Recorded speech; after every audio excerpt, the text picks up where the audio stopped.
My name is Nadia Carter, and I'm 54 years old. I'm not telling you this like it's some dramatic movie trailer. I'm telling you because this is my real life.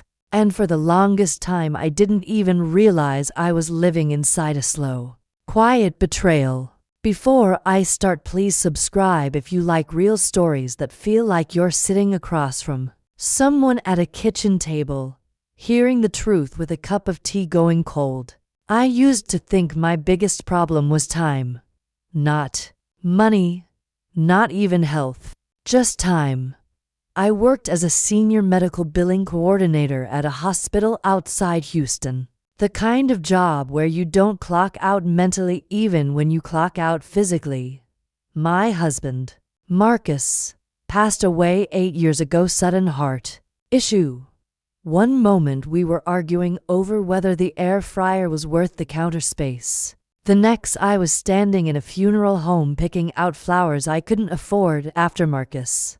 I had one rule: keep the family close. My son, Ethan, was my whole heart. He was 27 then, soft-spoken, brilliant with computers. The kind of kid who used to apologize if you bumped into him. He married Leila, a woman who smiled like she was always taking a photo for someone else. Leila was polite in public, a little chilly in private. Not cruel, just distant. And then there was my mother. Everyone called her Grandma Rose, even people who weren't related to her. She had that kind of warmth. A tiny woman with silver hair and sharp opinions. She'd survived everything. A rough childhood, a hard marriage, losing friends, losing siblings. And she still woke up every morning like life was something to win. When Grandma Rose started forgetting things, we all pretended it was normal. Keys in the fridge, calling the dog by her sister's name, getting lost in the neighborhood she'd lived in for 20 years. But the day she wandered outside at 2 a.m. in her house slippers, I stopped pretending. "Mom," I said the next morning, holding her hands in mine, "we can't keep doing this. You need someone with you." She looked at me like I'd insulted her. "I'm not a child." "No," I said, trying to keep my voice gentle, "but you're not safe alone." That's how it started. The idea that she should move in with me. It wasn't a perfect plan. My home was a modest 3-bedroom. I'd finally paid down the mortgage enough to breathe. I had routines, quiet evenings. My grief had settled into a manageable shape. But I didn't hesitate. Family is family. Ethan and Leila came over when I told them. We sat at the dining table where Marcus used to carve the turkey every Thanksgiving. Lila's nails were always perfect pale pink, glossy, like her life was protected by a clear coat. Ethan rubbed his forehead. "Mom, that's a lot."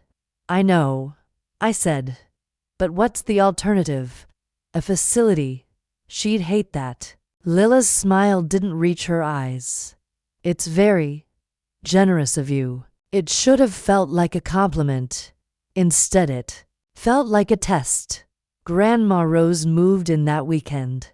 She brought 2 suitcases and a showbox full of old photographs. She stood in my guest room and said, "Well, I guess this is it." And for a while, it was okay. She sat on the porch and waved at neighbors. She watched cooking shows and yelled at the TV like the chefs could hear her. Some days she was sharp and funny and told stories about Marcus like she'd known him all her life. Other days, she stared out the window like she was waiting for someone who wasn't coming. I started doing everything: appointments, meals, medications, laundry, late night soothing when she woke up scared at work. I was exhausted. At home, I was on alert, but I kept telling myself, this is what love looks like. Halfway through that first month, Ethan started visiting more. At first, it felt sweet. He'd bring groceries, help with the yard, fix the Wi-Fi. Mom, he told me one evening, "You're doing a really good job." I wanted to cry. I wanted to say, "Thank you for noticing." Instead, I just nodded because I was too tired to be emotional. Leela, though. Leela didn't come as often. When she did, she stayed 10 minutes, kissed Grandma Rose on the cheek, and then drifted through my house like she was mentally calculating what everything cost. One day, while I was washing dishes, I heard Leela in the living room. "Grandma Rose," she said brightly, "have you thought about what you want to do with the house?" I froze. Grandma Rose's house wasn't fancy, an old ranch-style place with a huge oak tree out front, but it was paid off. In Texas, a paid-off house is basically a small miracle. Grandma Rose chuckled. "When I'm gone, it'll go to Nadia. She's the one who takes care of me." Leela laughed like it was cute. "That's sweet, but sometimes it's smarter to keep things in the younger generation. Taxes, you know." I walked in and said, "What are we talking about?" Leela's eyes flicked to me. "Oh, nothing serious. Just planning." Planning. That word should have made alarms go off in my head. But I was so deep in caregiving mode, I didn't have room for suspicion. I just said, "Let's not stress her out," and changed the subject. That night, after Ethan and Leela left, I sat with Grandma Rose. "You okay?" I asked. She patted my hand. "I'm fine. That girl talks like a banker." I laughed, but it came out bitter. "She's just practical." Grandma Rose tilted her head. "Practical people can still be dangerous." I didn't reply, because the truth is, I didn't want to believe my own family could be dangerous. If you're still with me, subscribe, because what happened next is the part that made me question every single thing I thought I knew about loyalty, love, and what people will do when they smell money. 2 weeks later, I got an email from my bank. Subject line: document signature confirmation. I hadn't signed anything. I opened it anyway. My hands were damp. It was a digital document notification, something about a power of attorney. My stomach dropped so hard I thought I might throw up. I called the bank immediately. The woman on the phone said, "Yes, Ms. Carter. We have a power of attorney document uploaded for your mother, Rose Whitaker. It lists my mother." I cut in. "That's not possible. She's living with me." "I understand," the woman said carefully, "but the document was submitted and verified." "Verified by who?" There was a pause, like she was checking. "By the designated agent." And then she said a name, Leela Carter, and my ears rang. I felt like my body was in my kitchen, but my mind had slipped somewhere cold and dark. Because the betrayal wasn't a slap. It was something worse. It was a quiet decision made behind my back. And I still didn't know the full shape of it. Not yet. Asterisk before we go deeper, subscribe. Not because I'm trying to sell you something, but because stories like this, they happen to people every day, and most of them stay silent out of shame. I hung up with the bank and just stood there. The kitchen clock ticked. Grandma Rose was in the next room humming along to an old song, unaware that someone had just tried to put a legal leash around her life. I didn't want to panic her. Not yet. So I did what exhausted women always do when the world catches fire. I cleaned. I wiped counters that were already clean. I stacked plates. I folded a towel that didn't need folding. Then I called Ethan. He answered on the third ring. "Hey, Mom?" "Ethan," I said, and my voice sounded too calm, like it belonged to someone braver than me. "Why is Leela listed As Grandma Rose's power of attorney. Silence. Not confusion. Not shock. Silence. Ethan? I pressed. He cleared his throat. It's not like that. What do you mean it's not like that? My voice rose. The bank just told me she submitted paperwork. She was just trying to help. He said quickly, "You've been so stressed. You're doing everything." Leela thought. I laughed. It was sharp. Ugly. Leela thought what? That she should take legal control over my mother without asking me? Without asking Grandma? She did ask Grandma. Ethan said to fast. That made me stop, because if Grandma Rose had agreed, it would still hurt, but it would be her choice, so I lowered my voice. Put Leela on speaker. He hesitated. Mom, now. I heard movement, then a click. Lila's voice came through, bright and cheerful. Hi, Nadia. What's going on? I stared at the sink, like the stainless steel could ground me. What's going on? I said slowly. Is that you filed power of attorney paperwork for my mother? Leela made a tiny noise. Oh, that. I repeated. Leela, do you know what power of attorney is? It's just paperwork, she said lightly. So someone can help manage things if needed. If needed, I echoed. And who decided it was needed? You? Nadia, she sighed. Like I was being dramatic. You're overwhelmed. Ethan and I worry about you. Then bring dinner. I snapped. Offer respite care. Don't take legal control. Ethan cut in, voice pleading. Mom, please. It's not about control. It's about efficiency. Efficiency. Asterisk that word again.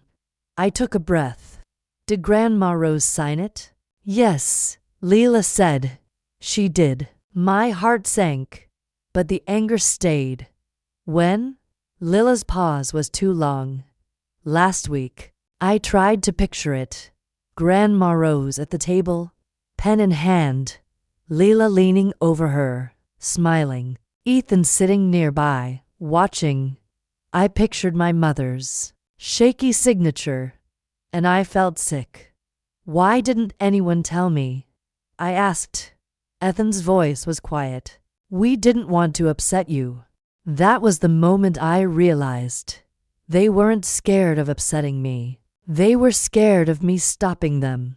I ended the call without saying goodbye. Then I walked into the living room where Grandma Rose sat in her recliner with a blanket over her legs. She looked up. Honey, you look pale. I sat on the ottoman in front of her and forced my voice to soften. Mom, can I ask you something?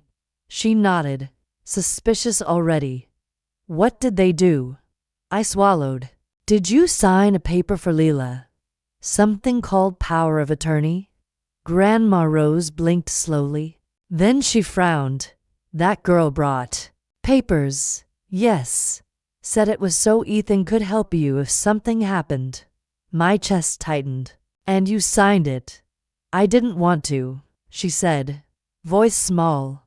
But she said it was temporary. And Ethan said it was fine. And they were both standing there like I was being difficult. My hands clenched into fists. Mom, I said, that paper gives her power. Not just to help.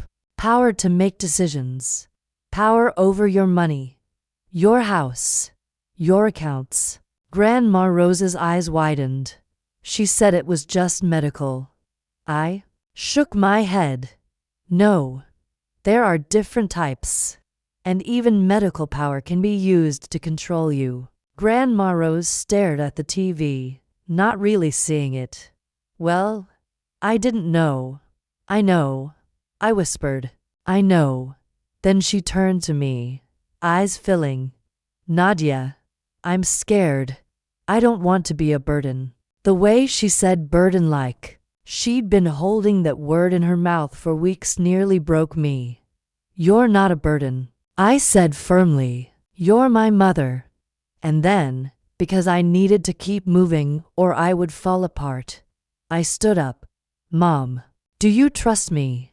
She nodded immediately. Of course. Then we're going to fix this. Tomorrow. I spent the night researching, like my life depended on it, because in a way, it did. I learned about revoking power of attorney. I learned that if Grandma Rose was still mentally competent enough to understand, she could revoke it in writing. I learned that banks can freeze accounts if they suspect exploitation. I learned the term elder financial abuse, and reading those words felt like swallowing glass. I also learned something else. There had been recent activity on Grandma Rose's account. Small transfers at first, then a larger one. A payment labeled Home Improvements. I stared at that label until my eyes blurred. Because Grandma Rose's house, her empty house, wasn't being improved, no one had been there. So where did the money go? The next morning, I drove Grandma Rose to her bank branch. She wore her Sunday cardigan like armor. On the way, she whispered, Nadia, will Ethan be mad? That question hurt more than anything, because she still wanted to protect him. I squeezed her hand. Let him be mad. You deserve to be safe. At the bank, we sat with a manager. Grandma Rose's voice shook, but she spoke clearly. I want to revoke the power, she said. I didn't understand what I signed. The manager nodded and slid papers over. We can help with that. We'll also note a potential exploitation concern and restrict access while we review. When we walked out, Grandma Rose looked lighter, like she'd taken back a piece of herself. But I felt heavier, because I knew this wasn't just a paperwork problem anymore. This was a family problem, and I had a sinking feeling the real betrayal was still ahead. Asterisk, if you're still here, subscribe. Next is where I found out what they were really doing. And why. Asterisk, after the bank meeting, I didn't confront Ethan right away. I wanted facts. Real ones. So I did something I'm not proud of. I checked the mail. Grandma Rose's mail, specifically, because I knew Leela had been helping with it.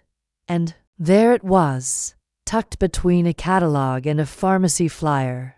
A letter from a title company. I didn't open it at first.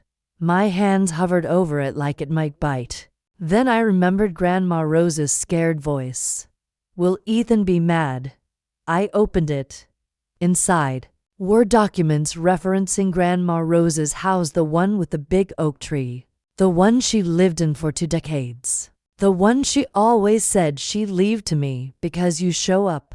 The documents weren't a final sale, but they were preparation. There was language about a potential listing and estate planning. My heart hammered. I took the letter to Grandma Rose. Mom, did you talk to anyone about selling the house? She squinted at the paper. No. Why would I sell it? That house is my safety. Safety. She didn't even realize someone was turning her safety into a bargaining chip. I called the title company and asked, pretending to be confused but harmless. Hi, I said. I got a letter about Rose Whitaker's property. Can you tell me who initiated this? The woman on the line hesitated. We can't share details without authorization. I'm her daughter, I said. Is your name listed on the file? She asked. My stomach tightened. No, but I'm her caregiver. I'm sorry, she said, polite and final. Only the authorized party can discuss the file. Who is the authorized party? I asked, already knowing. Another pause. I can't say, but she didn't need to, because I heard the hesitation in her voice. The careful professionalism. Someone had initiated something they had no business initiating. That evening, Ethan came over alone. I could tell by his face he'd already heard from Leela that the power of attorney had been revoked. He didn't even sit down. He stood in my kitchen like a teenager waiting for punishment. "Mom," he said quietly, "why did you do that?" I turned off the stove and faced him. "Because Leela was moving money." His eyes widened. "What? Don't play dumb," I snapped. "The bank flagged transfers, and I found paperwork about Grandma's house." His jaw clenched. "Leela didn't steal." "Then explain it," I said. "Explain why she needed power of attorney. Explain why she's contacting title companies." Ethan's shoulders sagged. He looked tired, and for a second, my anger wavered. Because he didn't look like a villain. He looked like a man drowning. He finally spoke. "We're in trouble." "What kind of trouble?" I asked, my voice lower now. He swallowed. "Debt." I stared. "What debt?" He didn't answer. I leaned forward. "Ethan." His voice cracked. "Lila's credit cards. A loan. She said it was for her business idea. And then it got bigger. And then I tried to fix it. I thought I could." My mouth went dry. "How much?" He whispered a number that made my knees feel weak. "It wasn't just some debt. It was life-changing debt. You were going to use Grandma Rose's house," I said slowly, like I was translating a foreign language. "You were going to sell it." Ethan shook his head quickly. "Not sell. Not exactly. We were going to borrow against it, just temporarily, and then we'd pay it back."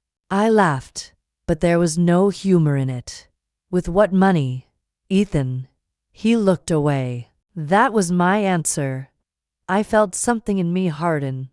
"All this time," I said, voice shaking, "I was changing her sheets, helping her shower, managing her meds while you and your wife were planning to use her as collateral." Ethan's eyes filled. "Mom, please. You don't understand how bad it got." "Oh, I understand," I said. "I understand perfectly."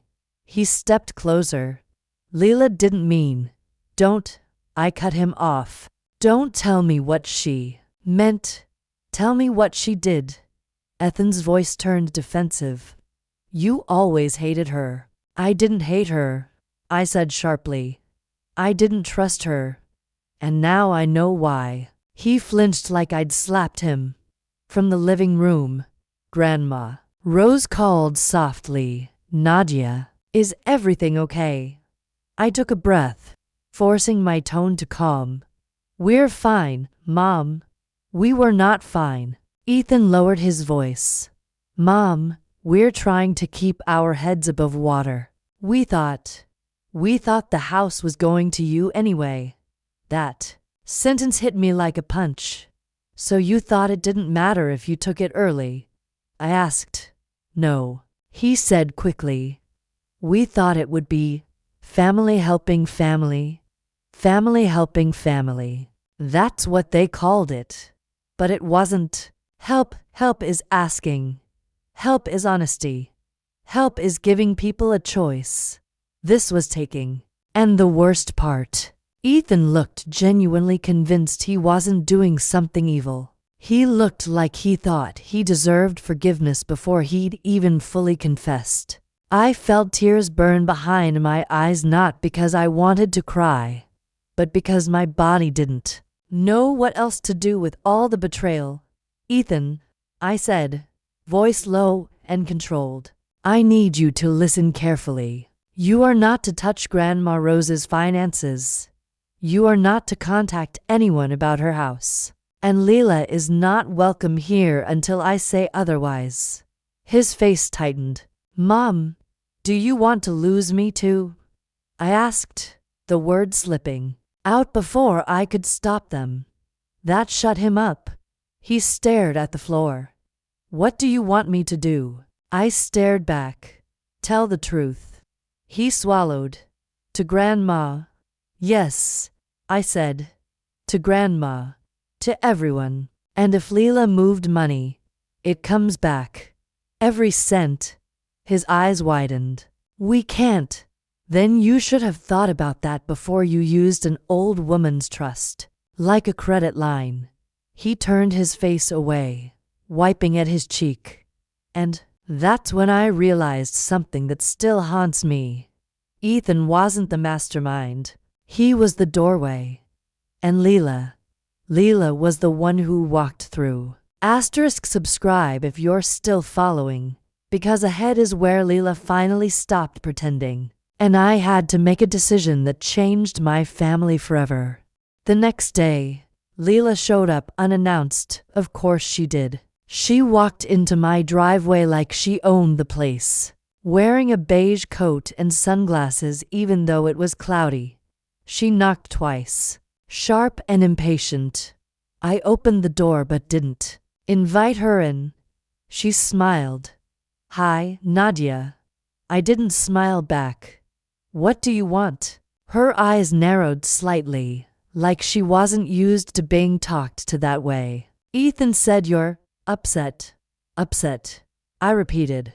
That's a cute word for you tried to legally control my mother and move her money. Leela's smile dropped. I didn't steal anything. I stepped outside and closed the door behind me, then explained the transfers. She lifted her chin. It was for bills. For whose bills? I asked, though she didn't answer.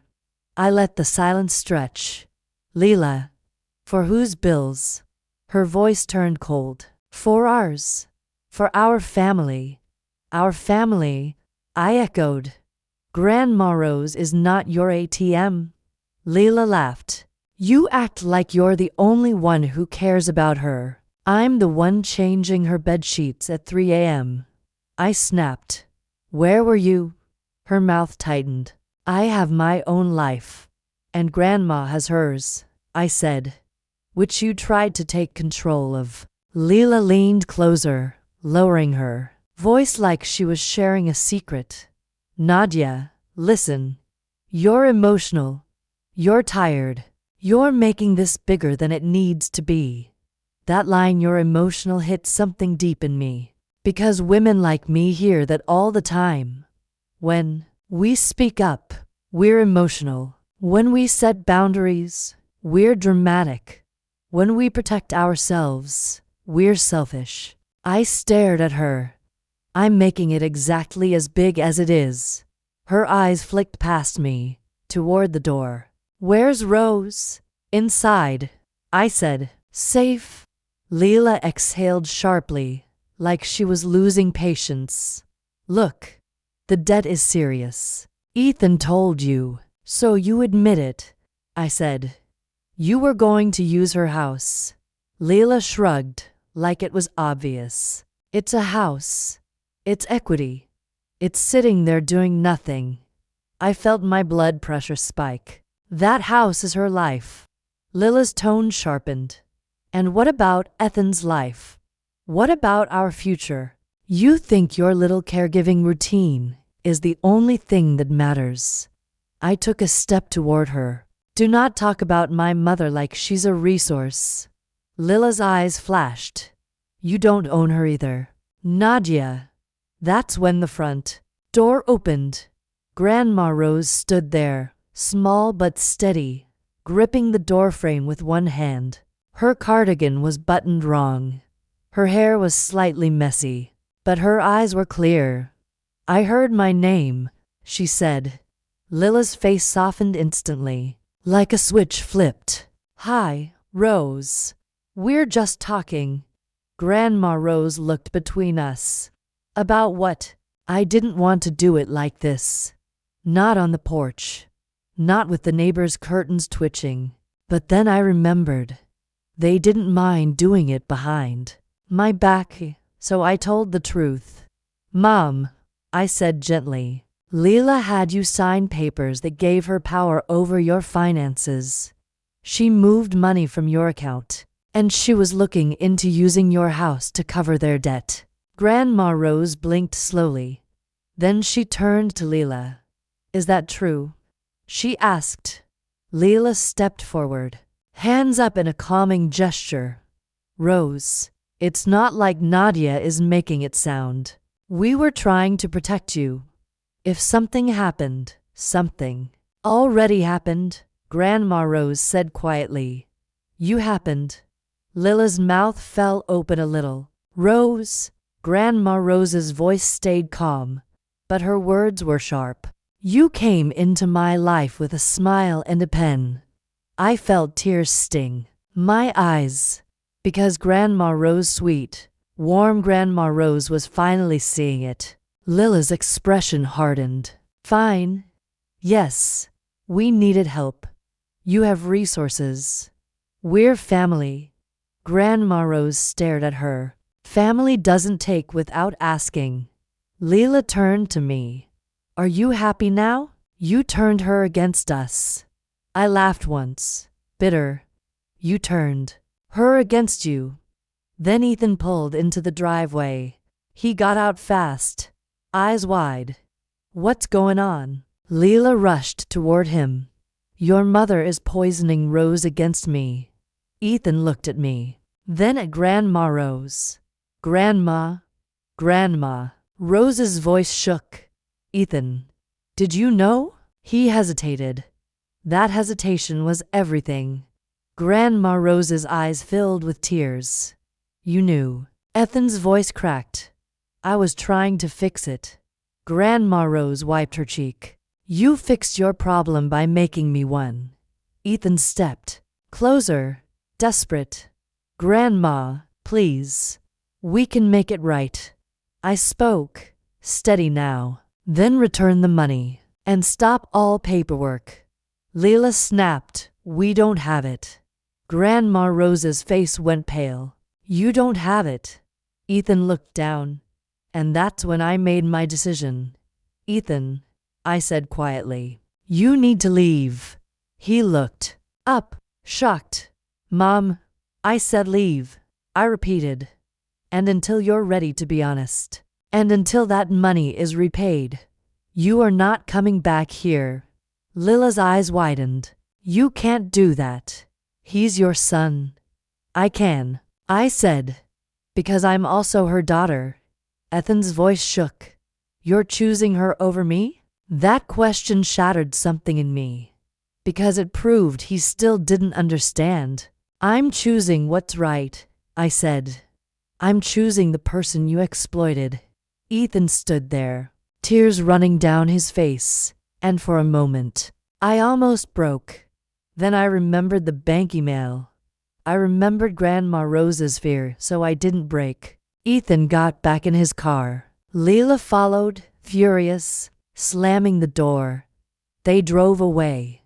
Grandma Rose swayed slightly, and I caught her inside. She sat at the table and whispered, Did I just lose my grandson?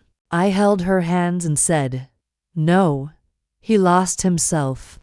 And if he wants to come back, he has to find his way. Subscribe if you're still here. Next is the aftermath, the guilt, the fallout, and the question I still ask myself when it's quiet. Did I do the right thing? The first week after I told Ethan to leave, my phone stayed silent. No calls, no apologies, no explanations. Just a text from Leela 2 days later. You'll regret this. I stared at it for a long time, then deleted it. But the words stayed in my head like a bad smell that wouldn't wash out. At work, I went through the motions. At home, I focused on Grandma Rose. I tightened our routines, locked down finances, changed passwords, put alerts on every account. I spoke to the bank's fraud department and filed a report for suspicious transfers. The manager was kind, but I could tell she'd seen this story before. Elder exploitation, family, quiet theft. I also spoke to an attorney, just a consultation, nothing dramatic. He told me what I already knew. If Ethan and Leila refused to repay, we could pursue legal action.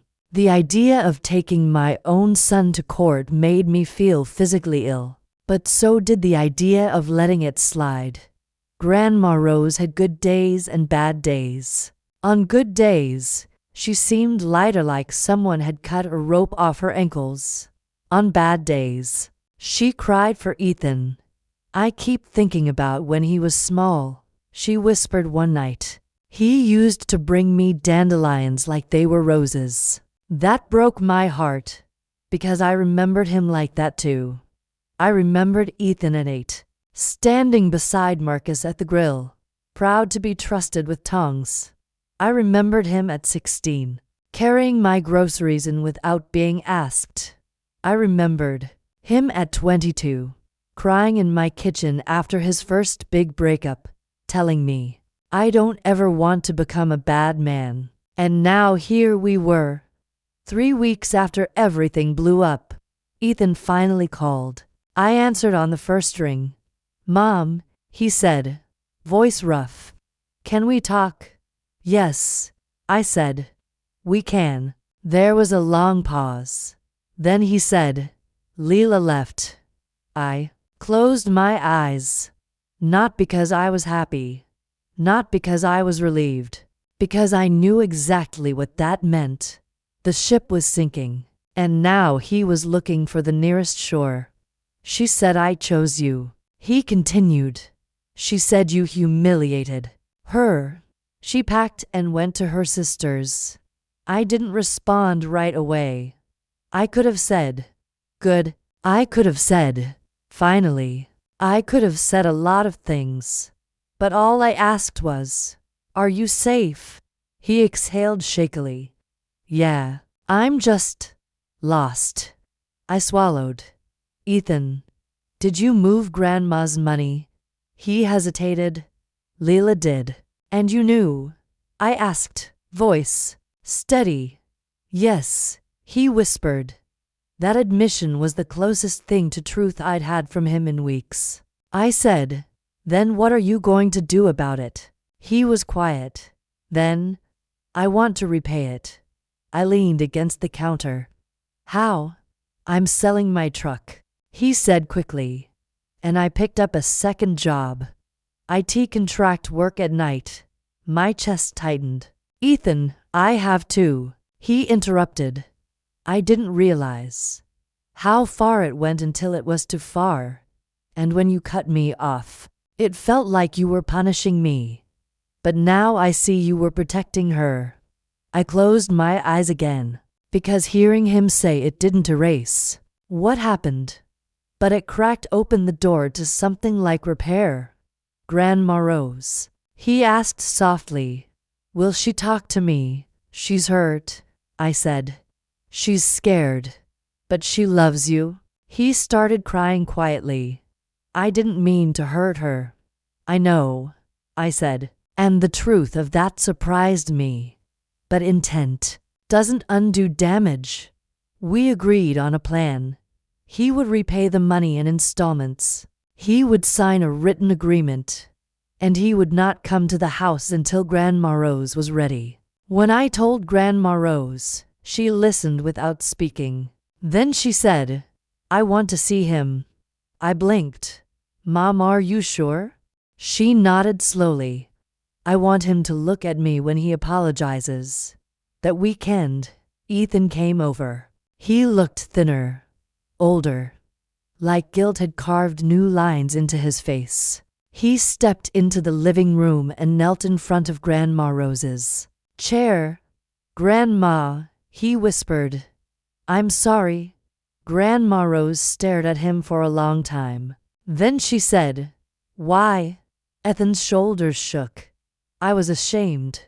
I was scared. I thought I could fix it quietly. Grandma Rose's voice was quiet but firm. "Quietly is how people get hurt." He nodded, crying. "You're right." She reached out slowly and touched his cheek. "I love you. But you don't get to do that again." Ethan nodded again. "Never." After he left, Grandma Rose sat in silence for a while. then whispered, "I'm tired." I helped her to bed and sat in the hallway for a long time, staring at the carpet. Because even with apologies, even with repayment plans, something had changed. The innocence was gone. The blind trust was gone. And I was the one who had drawn the line that forced the truth into daylight. So here's where I need you, yes. You to tell me what you think. Did I do the right thing by kicking my son out and cutting him off? Was I too harsh? Was I protecting my mother or punishing my child? And honestly, if you were in my place, what would you have done? Write it in the comments. I will read every single one.